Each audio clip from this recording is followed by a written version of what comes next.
G'day guys, what's going on? So I found this video on YouTube. It came up in my suggested feed on the side.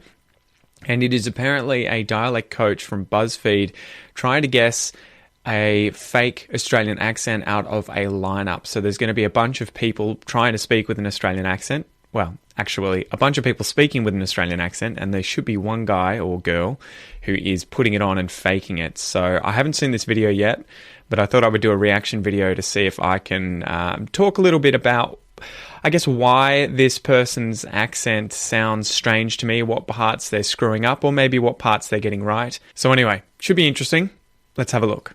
Tell me about your family. My dad worked in the bush, and my mum, she's out and about all the time. Hey everyone.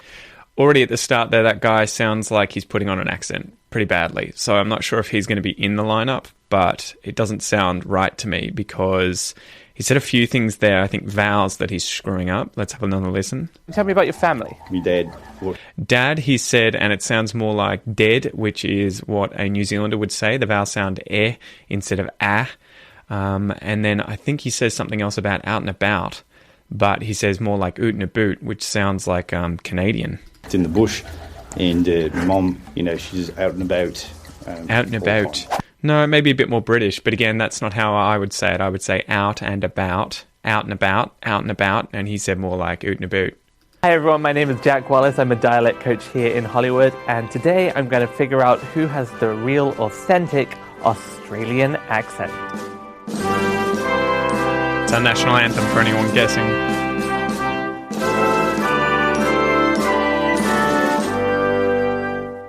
Hi, my name is Hayley and I'm Australian. Hello, my name is Brett Lark and I'm Australian. Hi, my name's Ayla and I'm Australian. I'm going to say it's the two girls who are the Australians and the guy in the middle who's not. But the girl at the start also sounded a bit strange. I'm not sure. Let's have another listen to her. What was her name? Hi, my name is Hayley and I'm Australian. Yeah, the way that she said Australian sounded a bit off. I'll have to do a bit more investigation. Brett, I definitely think you're the guy who's putting on the accent. And, hello, my name is Brett Lark and I'm Australian. Hi, my name's Ayla and I'm Australian. Ayla, if she's faking it, is nailing it.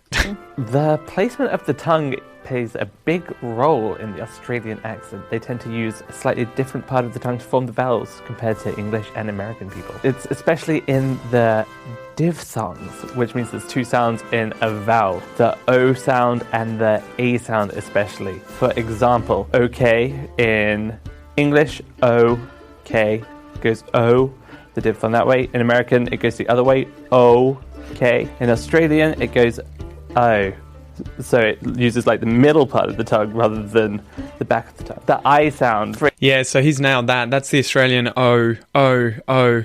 I've done that a few times on the podcast and on the YouTube channel. It tends to be one of the most stereotypical sounds that if you can get this right, instantly makes you sound Australian, whether you're a native speaker of English or whether you are learning English as a foreign language. I've had students who've nailed this and it instantly sticks out and makes me think, oh, okay, they're advanced or they've spent a lot of time in Australia. So, O. It is the middle of the tongue that's coming up towards the top of the mouth, but I would say too the jaw kind of lifts with it. So you'll see O with that Australian O sound, O. And it gets emphasized quite a lot and almost nasalized when people are saying things like no, okay? So it's one thing, yeah, practice that Australian O, and if you get it right, it's a big step on the way to having an Aussie accent. For example, ice cream. People will tend to overshoot and end up with ice cream rather than ice cream. We want something in the middle where you use the middle part of your tongue. Ice cream. Let's bring the people from down under.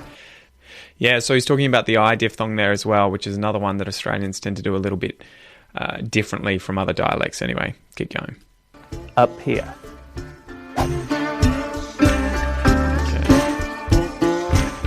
Let's start at this end as you're right here. Come on up. Hello. So what is your name? My name's Brett Lark. I'm from Australia. How long have you been in America? I've been in America for about 5 years. Can you tell me about your family? My dad worked in the bush, and my mum, she's out and about. That as well tells me that she's Australian because she's obviously laughing because she can hear how strange his accent sounds.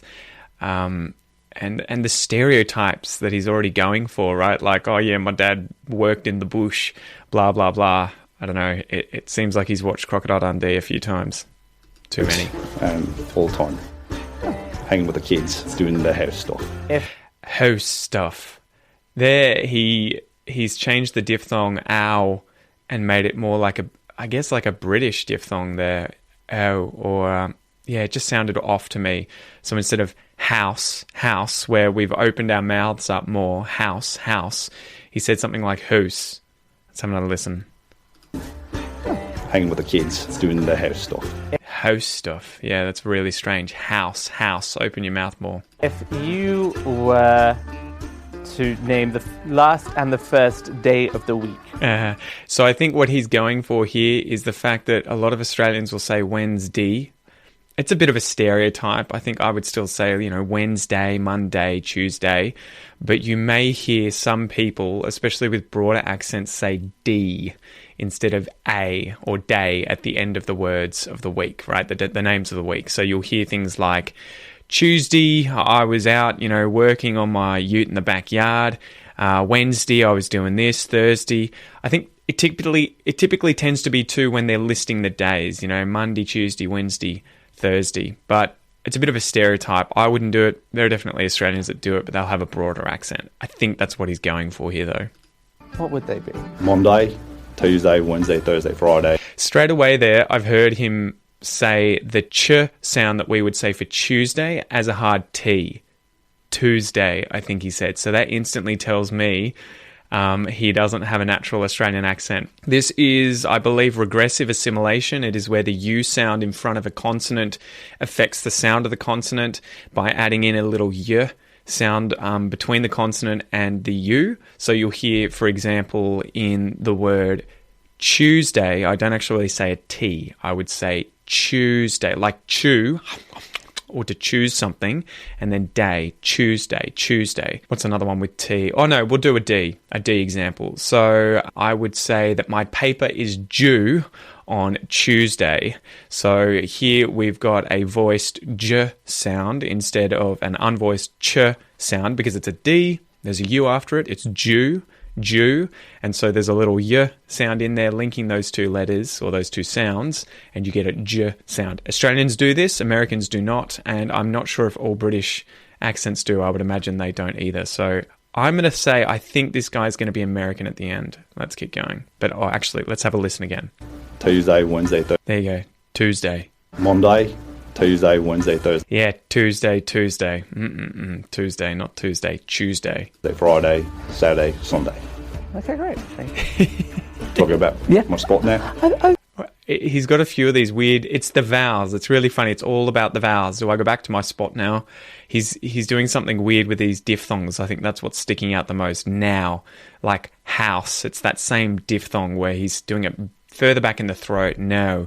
Or house or something, instead of ow, ow, ow. Hi, what is your name? She's going to crush it. G'day, my name's Ayla.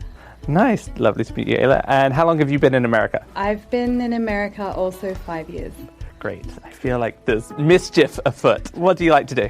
I like to read. I love plants. I love visiting gardens and being outside. Nice. I love to eat. I love Vegemite. Oh, well, we're getting it. Again, she's gone with a few of these tropes. I don't know if they were told to do that beforehand to kind of, play it up, but she's mentioned Vegemite, obviously, and as soon as she stepped up, she said, g'day. A lot of us do that, but I think I would avoid doing that with foreigners, especially Americans or Brits, because they'll just be like, But obviously, she's been asked to play it up. Get some Australian culture here. I feel like there's a very heavy-handed push for I'm from Australia in this answer. Well, you tell me the days of the week. Monday, Tuesday, Wednesday, Thursday, Friday, Saturday, Sunday. Yeah, she just said them naturally. Obviously, if you're enunciating them really well and saying them clearly, she didn't say the D at the end there. But I guess he's probably also going for the diphthongs in some of them, like Friday. And if she says them correctly, let's see how she said Tuesday, though. Let's go back a bit. Monday, Tuesday. Bam! She said the ch sound, right? Tuesday.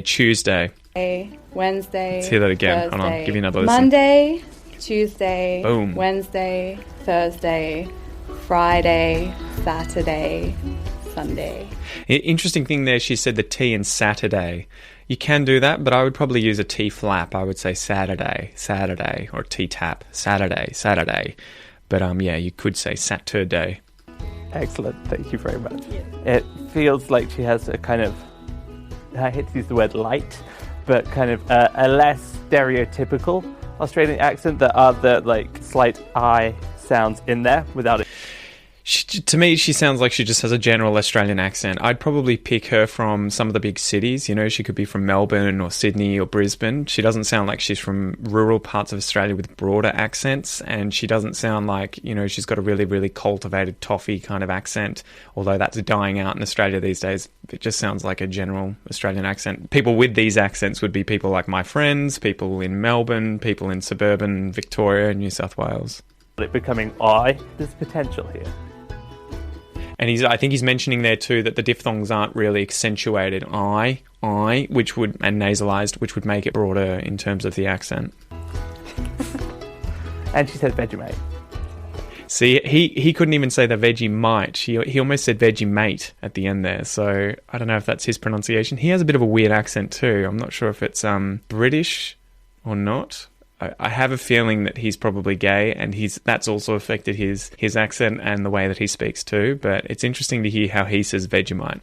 And she said Vegemite. Vegemite. Excellent. And what is your name? Hayley. Excellent. And how long have you been in America, Hayley? 5 years. Oh, great. It's already starting to sound a bit weird. I think it was that I diphthong. 5 years. She said it a bit.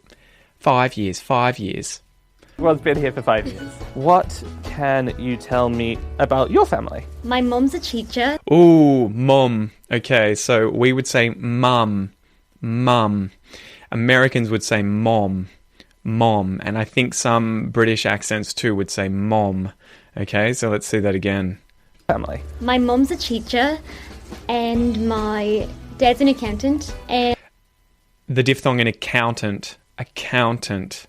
Ow, ow, ow. She didn't get that right. dad's an accountant, and I have 2 brothers. Ah, excellent. And how old are your brothers? Are they older or younger? Younger. The middle one is 21, and the youngest one is 13. Yeah, I can't place where her original accent would be from. I have a feeling she might be British because she's doing really well with the words ending in ER. So she said like younger instead of what an American would say with younger. And brother, she said, instead of brother. So that's Australian English being non-rhotic. We don't pronounce the R's after a vowel if there's a consonant or no sound after the R. If there's another vowel, we do say it, we'll link it, but otherwise, no, it's silent. Excellent. If I got them wrong, they're going to hate me. Would you do the days of the week for me? Monday, Tuesday, Wednesday, Thursday, Friday, Saturday, Sunday. Tuesday sounded a bit weird. I think she sort of used a hard T. Let's see if I can get that again. Monday, Tuesday, Wednesday, Thursday, Friday, Saturday, Sunday. Thank you very much. Okay, we're going into the final round. I'm only going to have 30 seconds with each person to figure out who is telling the truth and who is lying. Sure. Excellent. For this version, I'm going to get everybody to say the same phrase. The phrase I would like you to say is 6 sheep sleep on 3 ships. 6 sheep sleep on 3 ships. I wonder what he's going for here. 6 sheep sleep on 3 ships. The only thing I can really see is that it's those 2 vowel sounds, I and E. So I'm wondering if he is thinking that this guy is a New Zealander because they would say the I and E vowels differently from an Australian. They almost reverse them. So you would hear, or in fact, they don't reverse them. They would say 6 sheep sleep on 3 ships. And I'm doing a ship version of it, instead of 6 sheep sleep on 3 ships. 6 sheep sleep on 3 ships. On. The on was weird for him. I would say on. on. I think my mouth is sort of wider, it's hollower. When I'm saying that, it's more opened up inside. On. It sounded like he was saying on, right? It was a bit more nasalized and at the back of the throat. 6 sheep sleep on 3 ships. So you would have heard her do it with on, okay? Sleep on 3 ships. 6 sheep sleep on 3 ships. She did it as well with a really closed on instead of on. I just need to test these two people one more time. He's going to test the girls. Okay, I've got to give you some very typical Australian words to say, just to see how they sound coming out of you, whether they sound like foreign words to you or whether they sound like, oh yeah, this is language I use all the time. These are dialect things I use all the time. The phrase I would like you to say is Struth, it's Blinky Bill. Struth, it's Blinky Bill. I wonder if I could show you quickly what he's referring to. So if I type in Blinky Bill, he's talking about a character from our TV in the past. I don't know if he's still around, but Blinky Bill used to be this little koala, and he had a TV show with, I don't know if it was his sister or girlfriend or something, a little native rat, a platypus, and a kangaroo. But yeah, Blinky Bill, Struth. And I guess Struth is something that Steve Irwin, if I can spell properly, Steve Irwin used to say this all the time. I'm sure if we just do meme, yeah, you'll get Alf from Home and Away, and you should get Steve Irwin in here somewhere saying it too. Let's see, Steve Irwin. Going to come up as well. Yeah, there you go. Good old Steve Irwin used to use this one a lot. So this is a term that you can use in Australia that's sort of like, whoa! It's something you would say when you're shocked about something. Struth! All right, let's have a listen to these guys say it. Blinky Bill. Struth, it's Blinky Bill. Now just imagine that there's a koala in front of you and you're shocked about it, and give it me one more time. Struth, it's Blinky Bill. All right, great, thank you. Yeah, that's it. You said. Oh no, he's testing the guy. Same phrase. You see a koala, unexpectedly. Struth, it's Blinky Bill. Struth, it's Blinky Bill. All right, he said the struth incorrectly, so we would use an ooh sound, struth, and his sounded a bit more like struth. Let's have another listen. Hold on. Struth, it's Blinky Bill. Struth, it's Struth. Yeah, it's a bit weird. I think his mouth's a little bit wide. It's not closed enough, like struth with a sort of ring. Struth for the ooh sound. Expectedly. Struth, it's Blinky Bill. Struth. Yeah, you'll see that his mouth is really wide. Struth. Blinky Bill. And then Bill. He said that a little bit strangely. I'd say Bill. Struth, it's Blinky Bill. Struth, it's Blinky Bill. And he said Struth, it's Blinky Bill. Bit weird. Excellent. I think he's going to be British. Just naturally like, oh, it's Struth. Struth, it's Blinky Bill. All right, thank you very much. All right, I think he's now come to my decision of who the real person may be. So I guess at the start there I was thinking it was going to be multiple Australians and there would be one person who is not Australian. I have a feeling that it's going to be this chick in the middle who's Australian and probably from Sydney or Brisbane, and the other two are going to be probably from Britain. I don't know, we'll see. The reason why I'm choosing this person is because they were very contained within their own accent the whole time, whereas I feel like some of the others had the signature sounds at some point and then veered off at other points, whereas this person was consistently within the same accent. Two of the people were a little wandering within their signature sounds. Now they could have been doing this to throw me off. Who knows? The person I think that was consistently within the same sound groups the whole time is Ayla. Nailed it. High five, Ayla. Good on you, mate. Good on you. Well done. I am so glad I got it right. I could continue working in this field and not feel ashamed. When he asked me to say the whatever thing about the koala, He's American. I was like, what the hell is that? That was a lot of fun, actually. It was a lot of fun to listen to the other two. They said that had me really trying not to fall on the ground in laughter. Like, my dad works in the bush. And tell us where the other chick was from. Anyway, yeah, so I think I'm really actually impressed. That guy covered up his American accent. Where is he hiding? This guy covered up his American accent really well and had sort of thrown me. I was thinking maybe he's going to be British because of some of the vowels he was saying, but that was pretty impressive. I think the difficulty is when doing any foreign accents is that quite often actors like this get 90% of the way there, but then there are these key sounds that they're missing that just show straight away that they're not originally from the place that where that accent is from. So I guess, yeah, any actors that are out there watching this, I would say if you're ever practicing these sorts of accents, get a native speaker of that dialect with that accent to analyse your speech and tell you which bits you're getting wrong and where they're going, ooh, that's a little bit weird, even if they just point you at the words. Anyway, this was fun. I hope you guys enjoyed it, and I'll see you next time.